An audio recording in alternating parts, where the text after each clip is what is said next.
నేను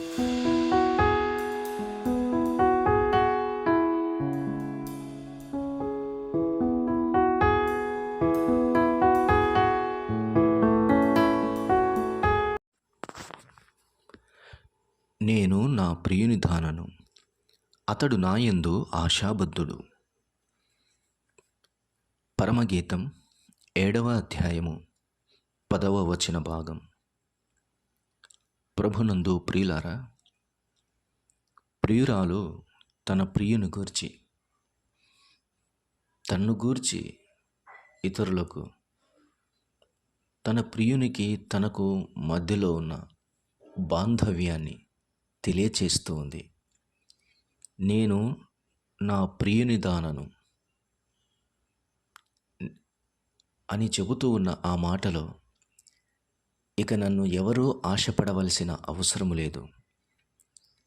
I am completely surrendered to him. నేను ఆయనకు సంపూర్ణంగా బద్ధురాలనై ఉన్నాను.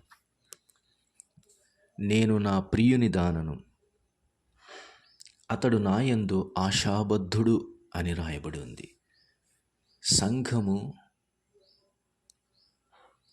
ప్రియురాలుగాను, ప్రభువు ప్రియుడుగాను కనబడుతున్నాడు.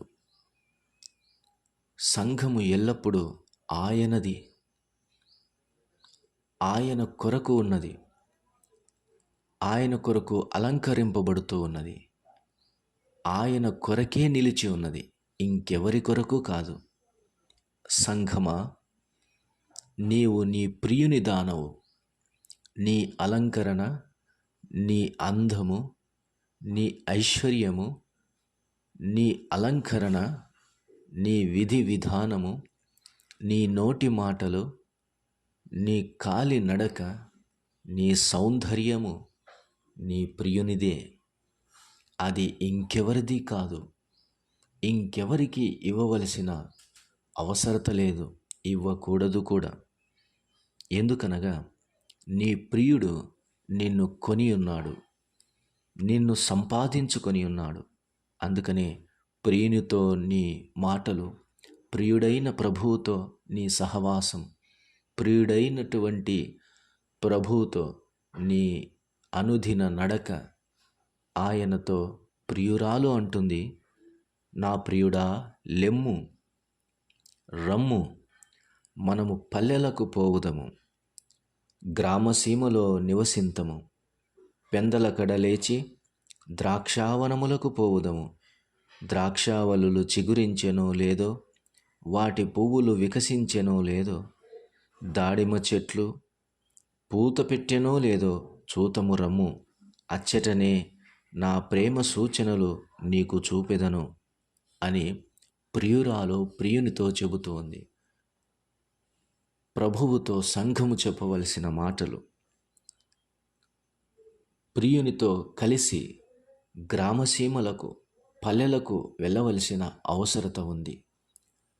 అక్కడ వారి ప్రేమ సూచనలు, ప్రియుని ఎడల ప్రియురాలి యొక్క ప్రేమ సూచనలు అక్కడ కనబడతాయి. ప్రభునందు ప్రియులారా, ఈ వర్ణన అత్యద్భుతము, అతి మనోహరణం, అత్యంత పరలోకపు అలంకరణ. పెందలకడ లేచి ద్రాక్ష వనములకు పోవుదము అని అంటూ ఉంది ప్రియురాలు. ద్రాక్షావలులు చిగురించెనో లేదో, వాటి పువ్వులు వికసించెనో లేదో అని మాటలాడుకుంటున్నారు. అవును, సంఘము పరిమళించాలి, సంఘము పుష్పించాలి. సంఘమునకును ప్రభువునకు మధ్యలో ప్రేమ సూచనలు కనపడాలి. ప్రియుణ్ణి ప్రేమించాలి, ప్రేమ సూచనలను చూపించాలి. ఎలాగూ ప్రియుణ్ణి ప్రేమించాలి? తన హృదయమంతా ఆయన ఎదుట ఉంచి, ఆయనకు ఇంపైన సువాసన గల హోమముగా హృదయమందు ఆయన కొరకై నైవేద్యము సమర్పించాలి. ఇది ప్రేమ సూచన. ఆయనను ప్రేమించవలసిన బాధ్యత బద్ధురాలైనటువంటి తన భార్య అయిన సంఘానికి ఉన్నది. వారు ఇప్పుడు ప్రియుడు ప్రియురాలుగా కనబడుతున్నారు. ఒకనాడు ఆ గొర్రెపిల్ల వివాహోత్సవము అని రాయబడినట్లు అత్యంత గంభీరముగా లోక కళ్యాణము అన్నట్లు ఆ కళ్యాణము జరగబోతుంది, ఆ వివాహము జరగబోతుంది. అంతకంటే ముందుగా వారి మధ్యలో ప్రేమ అత్యంత విస్తృతంగా అది విస్తరించవలసిన అవసరత ఉంది. ఆ ప్రేమ సూచన అది చిగురించాలి, అది ఫలించాలి, పూత పెట్టి వికసించాలి. అది తన ప్రియునికి మధుర పానీయముగా ద్రాక్షారసము వలె ఉండాలి. అది తన ప్రియునికి నచ్చిన సువాసన కలిగి ఉండాలి. అది ప్రియునికి ప్రియురాలికి మధ్యలో ఉండవలసినటువంటి ప్రేమ సూచనలు. ఆ ప్రియుడు తన ప్రియురాలితో ఉదయకాలమందు వేకువనే పెందల కడనే లేచి వారు కలిసి ఆ ప్రేమను పంచుకోవాలి. అలాగున ప్రభువుతో సంఘము, సంఘముతో ప్రభువు ప్రతి ఉదయమున ప్రతి సాయంకాలమున వారి ప్రేమ సూచనలు పంచుకోవాలి. ప్రియుడు ప్రేమించిన విధానము, ప్రియురాలు చూపించిన ప్రేమ సూచనలు ఎల్లప్పుడూ కనపడవలెను. ఆ ప్రియురాలు తన ప్రియుని కొరకై చేసిన కార్యాలు, తన ప్రియుడు తన ప్రియురాలి కొరకు చేసిన కార్యాలు పంచుకోవాలి. ప్రభునందు ప్రియులారా, ఆ ప్రియురాలు అనగా సంఘమే. అందులో నీవు నేను ఉన్నాము. అలాగైతే ఆ ప్రియుని కొరకైన నీ కార్యాలు ఏమున్నాయి? ఉదయమున ప్రియుడైన ప్రభువు మన యొద్దకు వస్తే ఇంపైన సువాసన గల హోమము ఏముంది నీ దగ్గర? నీ దగ్గర ఏ నైవేద్యము ఉంది? ఏ పరిమళము నీ యొద్ద ఉన్నది? నిన్ను చూసి ప్రభువు బద్ధుడైటట్లు నీ యొద్ద ఏమున్నది? నీ యొద్ద ఆ సువాసన గల సంభారము, సువాసన గల ఆ నైవేద్యము నీ యొద్ద ఉన్నదా? మనోహరముగా నీవు కనబడుతున్నావా? ఆయనకు ఇష్టమైనటువంటి రీతిగా కనబడుతున్నావా? నిన్ను చూడాలని ఆశతో నీ స్నేహితుడు వచ్చుచుండగా సుగంధ తైలము వలె, పరిమళ తైలము వలె నీవు కనబడుతున్నావా? సూర్యుని అంత స్వచ్ఛముగా కనబడుతున్నావా? చంద్రబింబమంత అందముగా కనబడుతున్నావా? ప్రియురాలి యొక్క కనులు గువ్వ కనుల వలె కనబడుతున్నాయి. అలాగున ఉన్నామా? నీ ప్రియుని నీవు చూసినప్పుడు ఆయన ఎల్లప్పుడూ సౌందర్యముగాను, ఆయన 10,000 మందిలో గుర్తింపదగిన వాడిగాను ఆయన కనబడుతున్నాడు. ఆయన ధవలవర్ణుడు, రత్నవర్ణుడిగాను ఎల్లప్పుడూ కనబడుతున్నాడు. 10,000 మందిలో ఆయన గుర్తింపదగిన వాడిగా కనబడుతున్నాడు. ఎల్లప్పుడూ ఆయన శిరస్సు అపరంజి వంటిదే, తల వెంట్రుకలు కాకపక్షముల వలె కృష్ణవర్ణములు కలిగి అవి నొక్కులుగా కనబడుతూ ఉన్నాయి.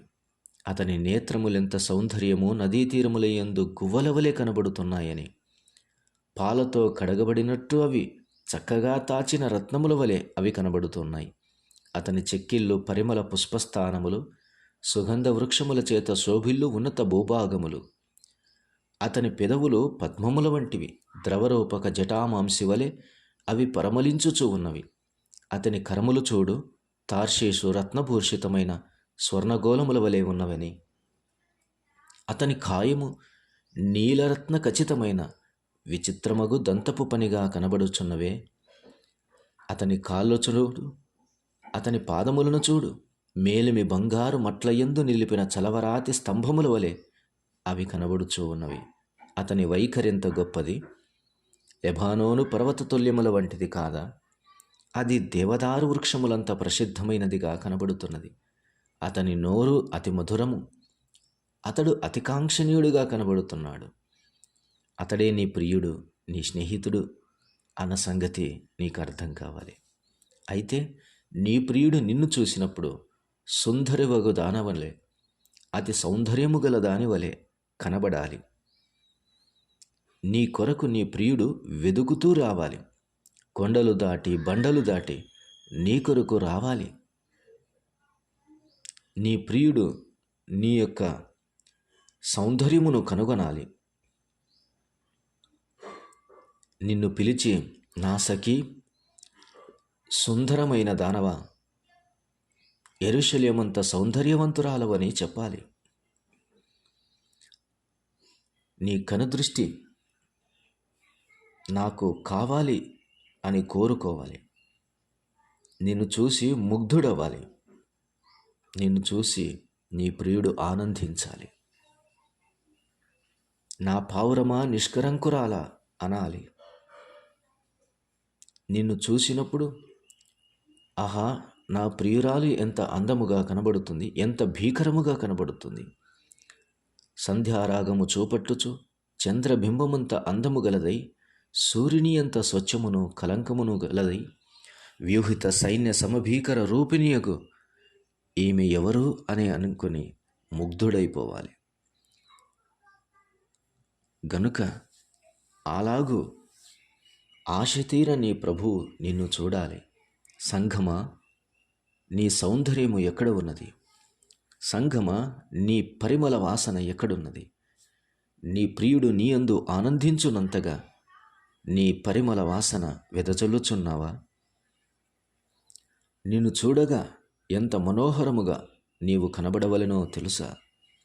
నిన్ను చూడగా ఎంత సువాసన గల దానిగా నీ ప్రియునికి కనబడాలో తెలుసా? అప్పుడే నీ ప్రియుడు నీ యందు ఆశాబద్ధుడై ఉంటాడు. అప్పుడు నీవు నీ ప్రియుని దానవై ఉంటావు.